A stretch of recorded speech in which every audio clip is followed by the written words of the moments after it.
The text from Maya glowed on my phone. "We need to talk. It's urgent."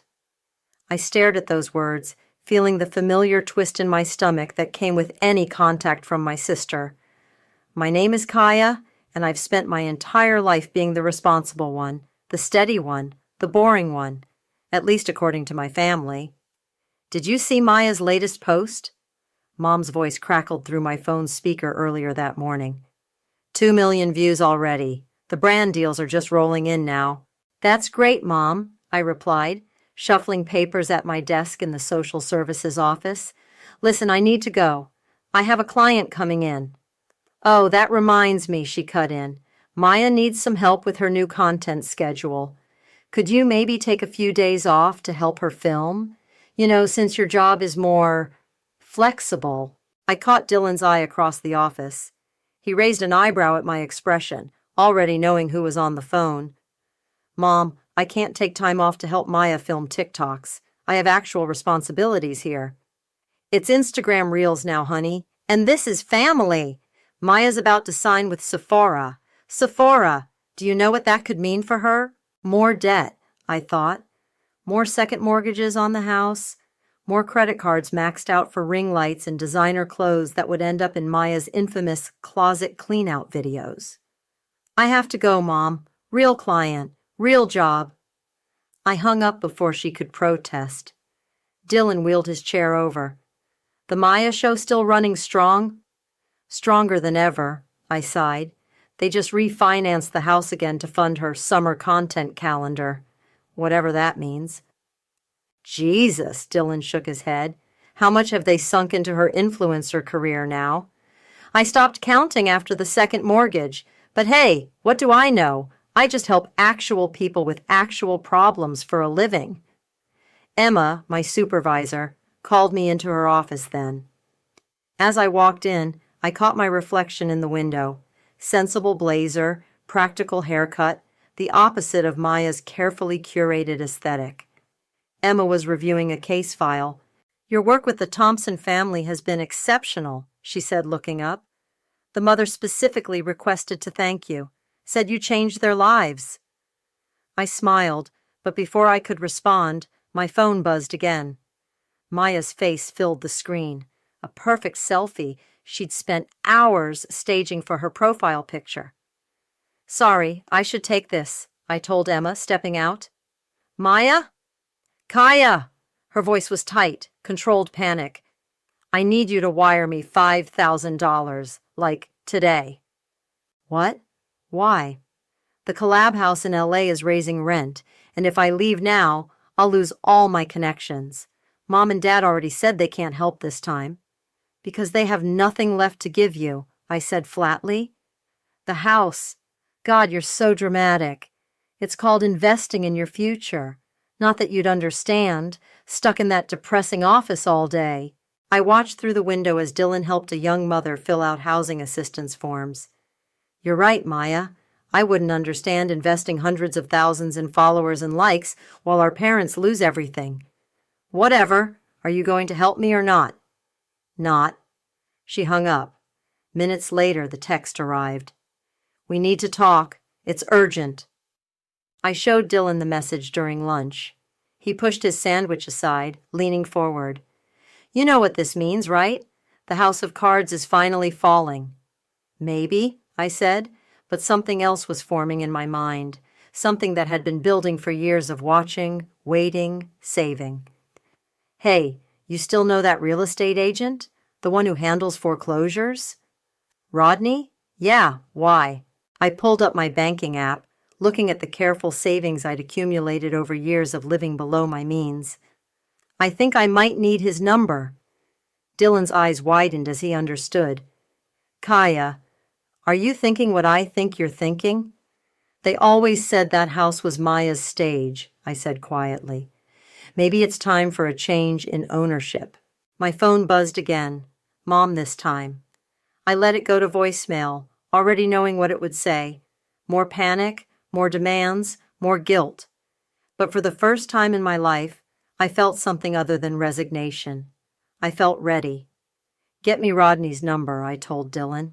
"I think it's time I made an investment of my own." The first sign of Maya's downfall came during a live stream. I wasn't watching, I never did, but the clips spread everywhere. My sister, caught in 4K, mocking her followers for being too poor to buy her merchandise. The internet's response was swift and merciless. "It's all being taken out of context," Mom insisted when I visited that weekend. I could hear her pacing in the kitchen, phone pressed to her ear. "Maya, sweetie, we'll hire a PR team. We'll fix this." I sat in the living room, surrounded by the remnants of Maya's latest photo shoot, designer clothes with tags still attached, scattered across the furniture. A stack of unopened bills sat on the coffee table. "What do you mean Sephora's pulling out?" Mom's voice cracked. No, we can't lose them. Maya, listen to me." The sound of something shattering in the kitchen made me jump. I found Mom standing amid broken glass, her phone still clutched in her hand. "Mom, are you okay?" She looked at me like she'd forgotten I was there. "Your sister, they're saying her followers are fake, that she bought them. They're all dropping her." "The sponsors?" "Everyone!" She grabbed my arm. "Kaya, you have to help. You're good with computers, right? There must be something you can do to fix this." I gently removed her hand. "This isn't a technical problem, Mom. It's a reality problem." Later that night, I found Dad in his study, staring at a letter. His hands were shaking. "Dad?" He looked up, his face ashen. "The bank. They're foreclosing on the house." "What?" "We thought Maya's Sephora deal would cover the payments, but now—" He crumpled the letter. "Don't tell your mother, please." I drove home in a daze, pulling over twice to throw up. Not from shock, I'd seen this coming for years, but from anger, pure, crystallizing anger. The next morning I called Rodney. "Foreclosures are tricky," he said over coffee. "But if you're serious about buying, I can help you navigate the process. You'll need proof of funds." I slid a folder across the table. 6 years of savings, solid credit score, pre-approval letter from my bank. I've been preparing for something like this. Rodney whistled as he reviewed the documents. "You're really going to buy your parents' house?" "They're not just losing a house," I said. "They're losing Maya's studio, her content creation space, her dream factory. I'm buying back reality." That evening, Maya went live again. This time she was crying, claiming cyberbullying and cancel culture. The comments were brutal. "Exposed," "fake followers," "check her social blade, she lost 500K followers overnight." My phone rang. It was Samantha, Maya's former manager. "Your sister is toxic," she said without preamble.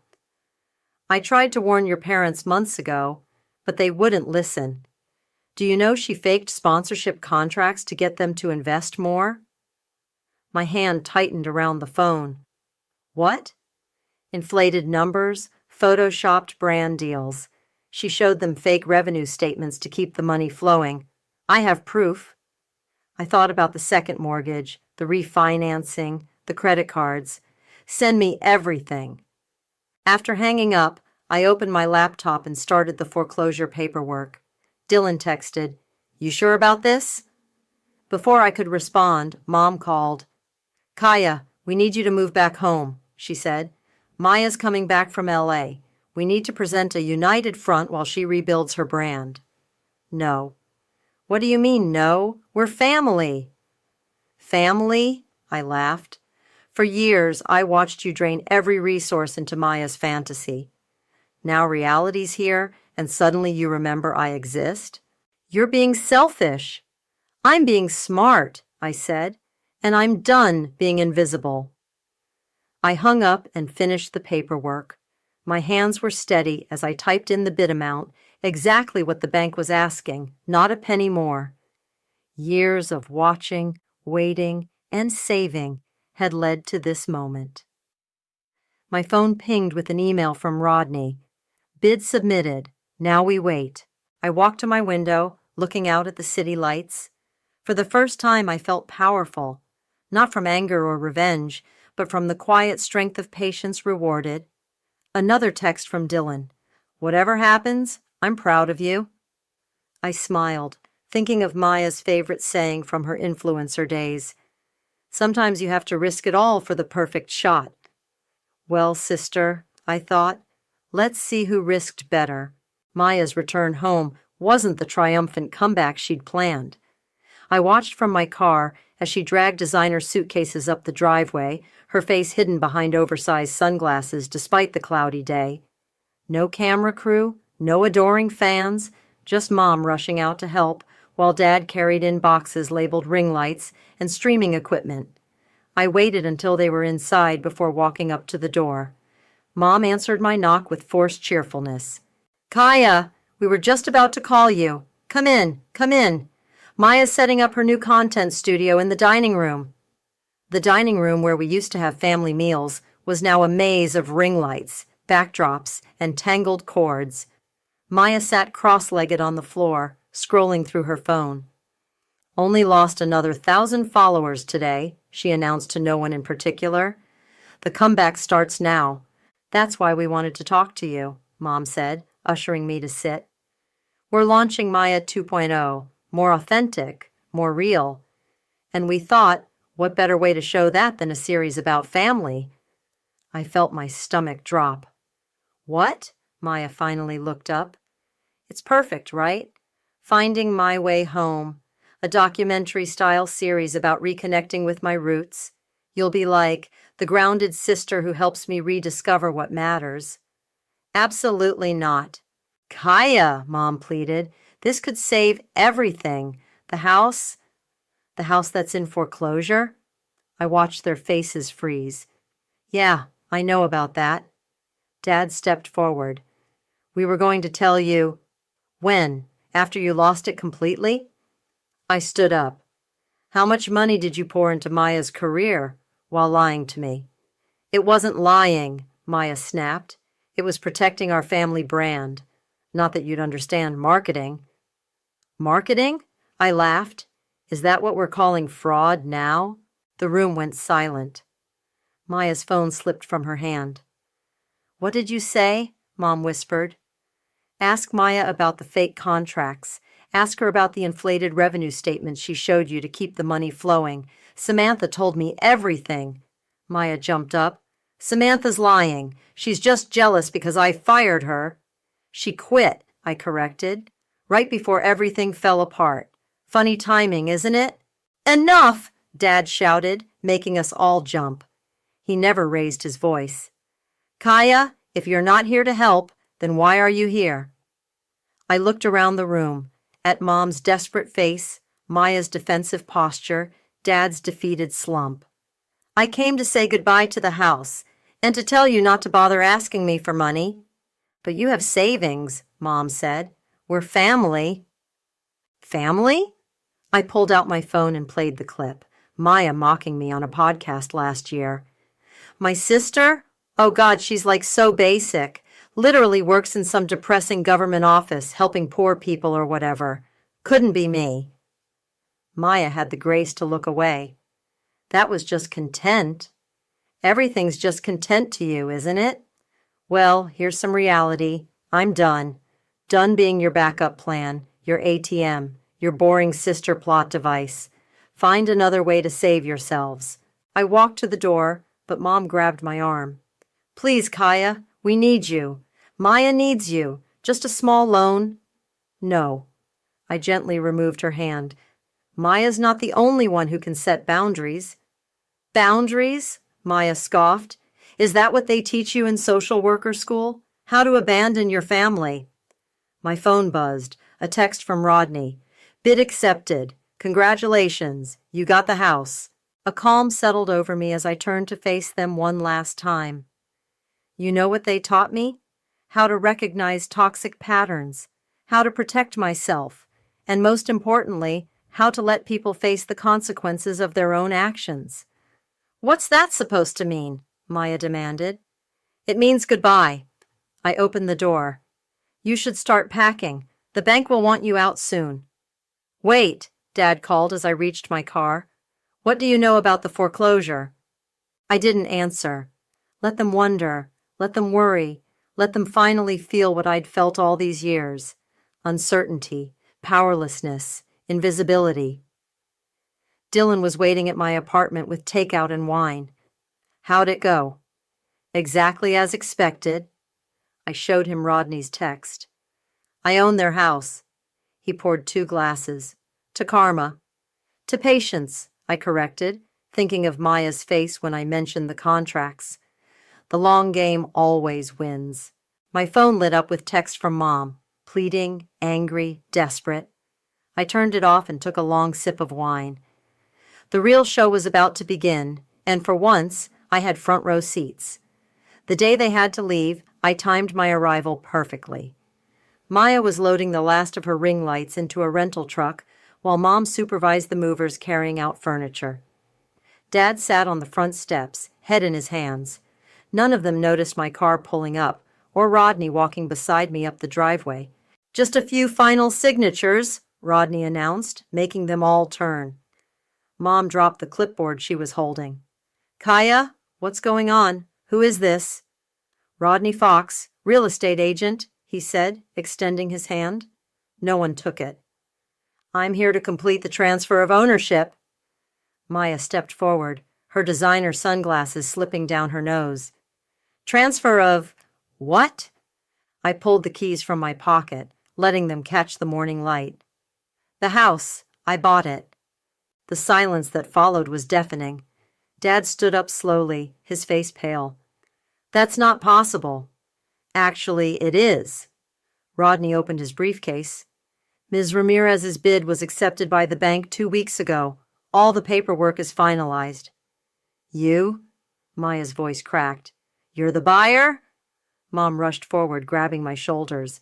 Honey, this is perfect. You can stop this whole foreclosure nonsense. We can stay. I stepped back, breaking her grip. No, you can't. But we're your family. Family? I looked at the house, my house now. Was I family when you remortgaged my college fund for Maya's first PR team? When you skipped my graduation because Maya had a brand meeting? When you told me my career choice was embarrassing? That was different, Maya protested. I was building something. You were destroying something, I corrected. Our parents' financial security, their retirement, their home. Well, my home now. Dad finally spoke, his voice hollow. Where are we supposed to go? Maya has millions of followers, right? I smiled. I'm sure they'll help. This is cruel, Mom whispered. This isn't you, Kaya. You're right. The old Kaya would have helped, would have given you her savings, moved back home, played the supportive sister in Maya's comeback story. But that Kaya is gone. Rodney cleared his throat. We should complete the paperwork before the movers finish. Maya stormed up to me, tears streaking her makeup. You planned this. All along you were just waiting. Like you waited? Watched Mom and Dad drain their accounts, lose their retirement, risk everything for your brand? I met her gaze steadily. At least I was honest about it. Please, Mom tried again. We can work something out. A rental agreement. No. I turned to Rodney. Where do they need to sign? The next few minutes were a blur of paperwork and stilted signatures. Maya filmed the whole thing on her phone, probably planning some revenge post. I didn't care. The keys, I said finally, holding out my hand. Dad placed them in my palm, his hand shaking. You're really doing this. You can pick up your mail from the porch, I said, walking past them to unlock my front door. But don't come inside. This isn't over, Maya called after me. You have no idea what you've done. I turned in the doorway, my doorway now. Actually, I do. I bought back every moment you made me feel small, every time you chose her over me, every sacrifice I was expected to make for the family while she burned through your money. I bought it all, and now I own it. You'll regret this, Mom said, but her voice wavered. No. I stepped inside, feeling the weight of the house around me. I won't. I watched from the window as they loaded the last boxes. Maya went live on her phone, probably spinning some victim narrative.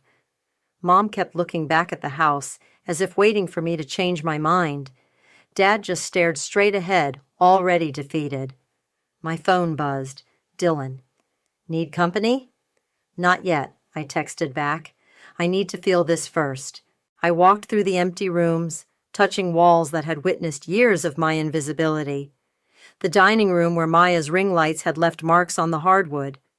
The kitchen where Mom had planned countless content strategies while ignoring my achievements. The living room where Dad had signed away their future, one contract at a time. All mine now. Outside, engines started.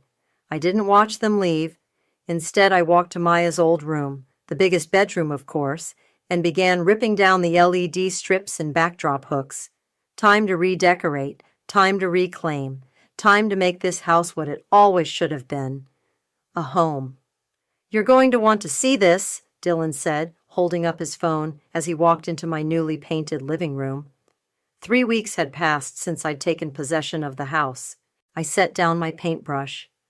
What now? He pressed play on a video. Maya sitting in someone's podcast studio, mascara running down her face. My own sister, she sobbed, manipulated our family and stole our generational home. She waited until we were vulnerable. Turn it off, I said, but Dylan shook his head. Keep watching. The host leaned forward. But isn't it true that your parents lost the house due to multiple mortgages taken out to fund your influencer career? Maya's face shifted. That's not... You don't understand. I was building an empire. An empire built on fake followers and forged brand deals?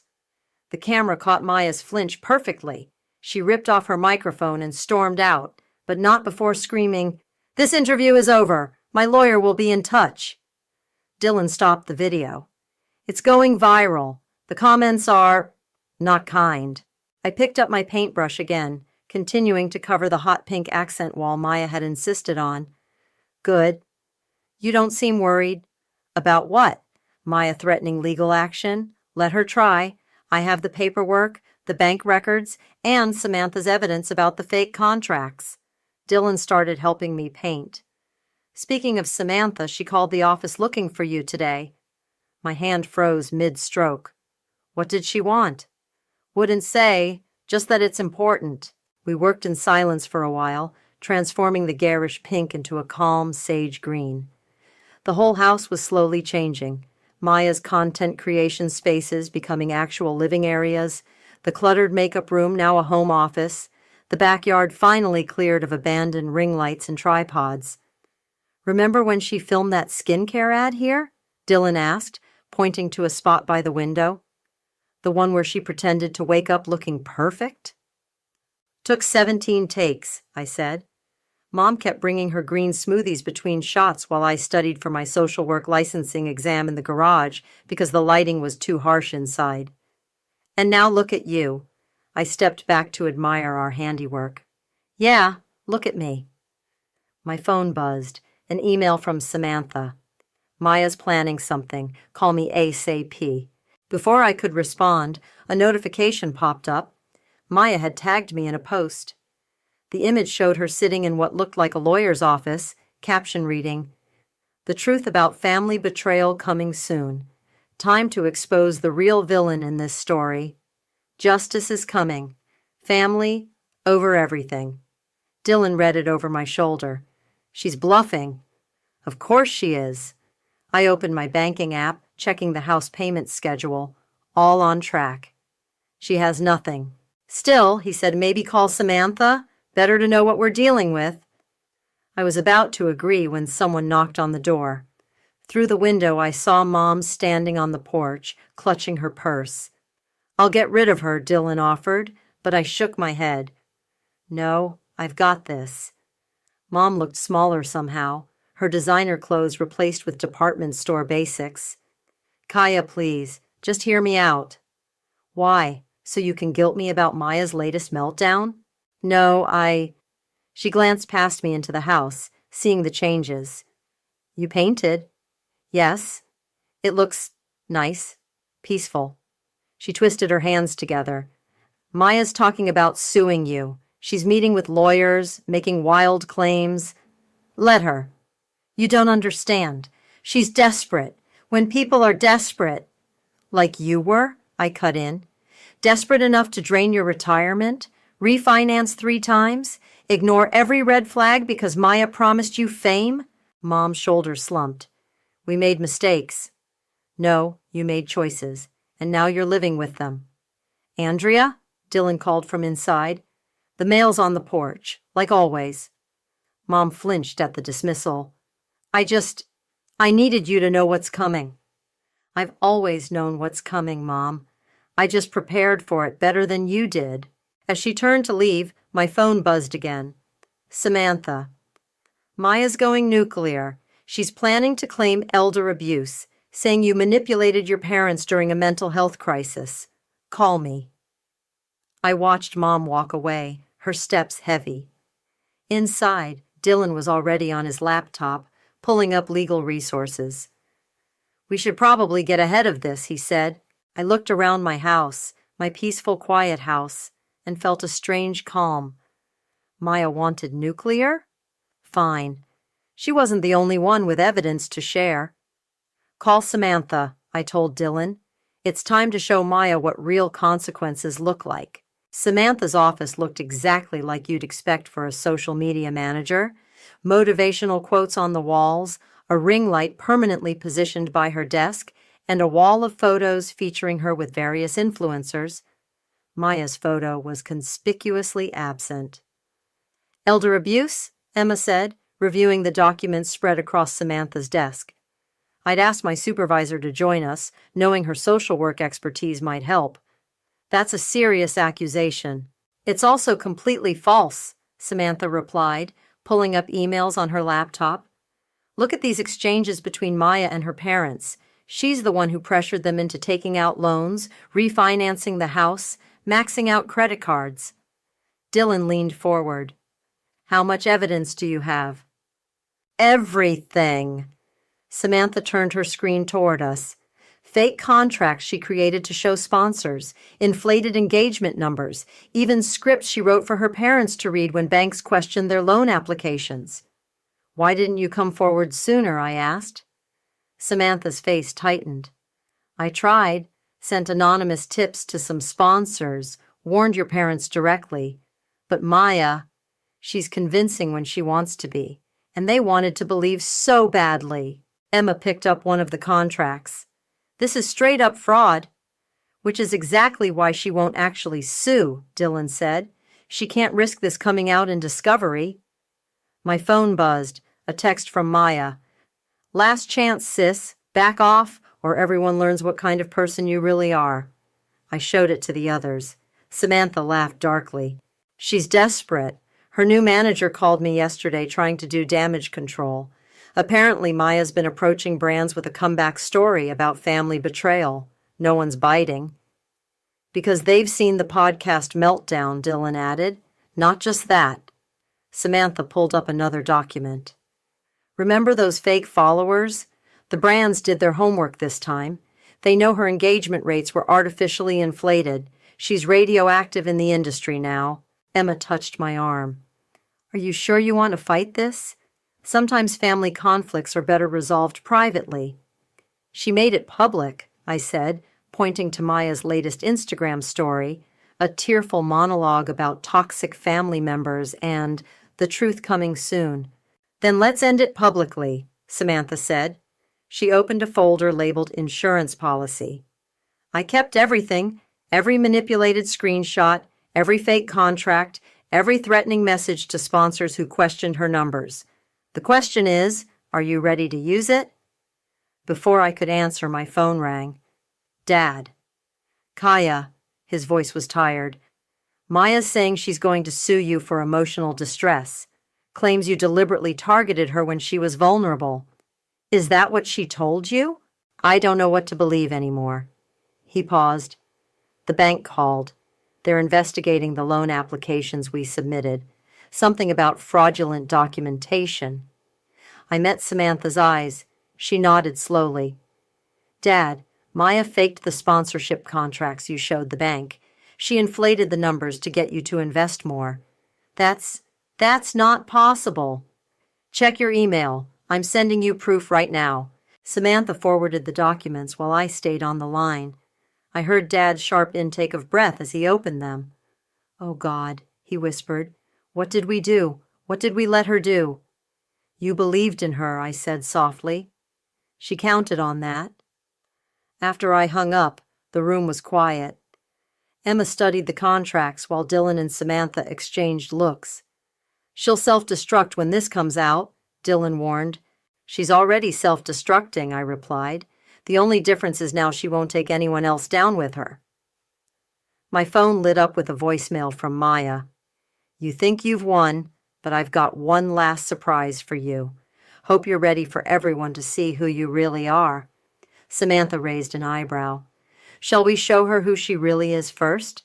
I looked at the evidence spread across the desk. Years of manipulation and lies, carefully documented. The weapon Maya never thought her former manager would use. "Do it," I said. Emma squeezed my hand. "Are you sure? This will change everything." "Everything already changed," I replied, thinking of my quiet house, my peaceful mornings, my life finally free from Maya's chaos. Now it's time for the truth to catch up. Samantha began typing an email to her media contacts. Dylan pulled up Maya's latest threatening post on his phone. Emma reviewed the legal implications one more time. And I felt nothing but calm. Maya wanted to go nuclear? Fine. But she'd forgotten one crucial detail. She wasn't the only one who'd been keeping receipts. Maya's expose livestream started exactly as expected, with perfect lighting, carefully crafted tears, and a prepared speech about family betrayal. I watched from my office with Dylan and Emma, while Samantha monitored the comments remotely. "My own sister," Maya's voice cracked perfectly on cue, "took advantage of our family's darkest moment. She manipulated our vulnerable parents, stole our generational home." "Comments are turning," Samantha texted. "People are asking about the mortgages." Right on time, the first news article dropped. "Influencer burnout, the real cost of social media fame," complete with documentation of Maya's fake contracts, inflated numbers, and the trail of financial destruction she'd left behind. Maya's livestream faltered as comments began flooding in with links to the article. That's not," she stammered, reaching for her phone. "Those documents are fake." "They're not," I typed in the comments section. "And you know it." The viewer count doubled, then tripled. Maya's carefully constructed narrative crumbled in real time as more media outlets picked up the story. "Your parents refinanced their home 3 times, one commenter wrote, "to fund your fake career." "Those contracts were forged," another added. "You could go to jail." Maya's perfect facade cracked. "You don't understand. I was building something. Kaya was jealous. She always has been." "Jealous of what?" I commented. "The fraud, the fake followers, the way you bankrupted our parents." The live stream chat exploded. Maya's hands shook as she tried to delete comments, but they came too fast. "Show's over," Samantha messaged. "Her manager just dropped her publicly." Maya's phone buzzed visibly on screen, probably seeing the news herself. Her face went pale. "This isn't... I can explain." She looked directly into the camera. "Kaya, what have you done?" "Told the truth," I typed. "Something you should try sometime." The stream ended abruptly. Minutes later, my phone rang. "Mom." "Did you see?" Her voice was hollow. "Yes." "The bank called. They're investigating the loan applications for fraud. Your father, he's talking about calling a lawyer himself to protect us from Maya." I closed my eyes. "Good." "Good?" Mom's voice cracked. "Our family is falling apart." "No, Mom. It fell apart years ago. You just didn't want to see it." A notification popped up. Maya's Instagram was gone, deleted, her Twitter too. The carefully curated empire vanishing with a few clicks. "She's running," Dylan observed. "Let her," Emma said. "The truth will follow." My phone buzzed again. Dad this time, but not calling. A text. "I'm sorry for everything. You were right all along." Before I could respond, Samantha called. Maya's former sponsors are coming forward. Apparently, she didn't just fake contracts with your parents, she forged brand deals too. It's going viral. I walked to my window, looking out at my quiet street, my peaceful house. Is it wrong that I don't feel bad? No, Dylan stood beside me. They chose this, all of it. Another text came through from Maya, her last words before disappearing completely. I hope you're happy. You've destroyed everything. No, I typed back. You did that yourself. I just bought the house. Hours later, as the story spread across every platform Maya once dominated, Mom appeared on my porch. This time, she didn't knock. She just left an envelope and walked away. Inside was a letter. You were always the strong one, the smart one. We were wrong, so wrong. I don't expect forgiveness, but I need you to know I see you now. I'm sorry it took losing everything to finally see. Dylan read it over my shoulder. Are you okay? Yeah, I realized I meant it. I really am. My phone lit up with a final notification, a local news headline. Social media star Maya deletes all accounts amid fraud allegations, family controversy. Emma called to check on me. The truth isn't always pretty, she said, but it's always necessary. I looked around my house, my quiet, peaceful house, and felt the last weight lift. Maya's empire of lies had crumbled. Mom finally saw clearly. Dad was facing reality. And me? I was exactly where I needed to be. Want to help me plant that garden tomorrow? Dylan asked, knowing I'd always dreamed of transforming the backyard Maya had used for photo shoots. Yeah, I smiled. It's time to grow something real. Outside, the sun set on Maya's last day of fame, while inside, I felt nothing but peace. Sometimes karma doesn't need your help. Sometimes you just need to buy the house and wait for truth to do its work. The first flowers in my garden bloomed on the same morning Dad's lawyer called. Maya had been found in Miami, trying to rebuild her influencer career under a new name. It hadn't worked. She's agreed to cooperate, the lawyer said. She'll sign a confession about the fraudulent loans to protect you and your wife from liability. I knelt in the dirt, touching the soft petals of a newly opened peony. And? She's asking to come home, to apologize. The garden stretched before me, rows of flowers where Maya's ring lights once stood, herbs replacing her backdrop stands, life growing where artifice once ruled. No, I said simply. This is my home now.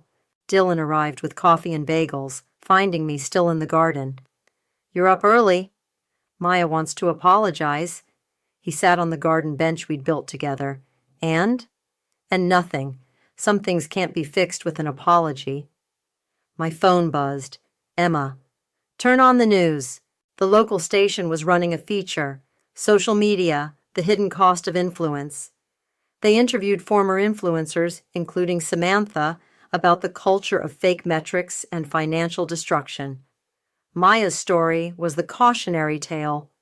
Still feel weird seeing our family drama out there? Dylan asked.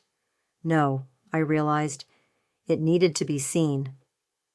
The doorbell rang. Mom stood on the porch, holding a small plant.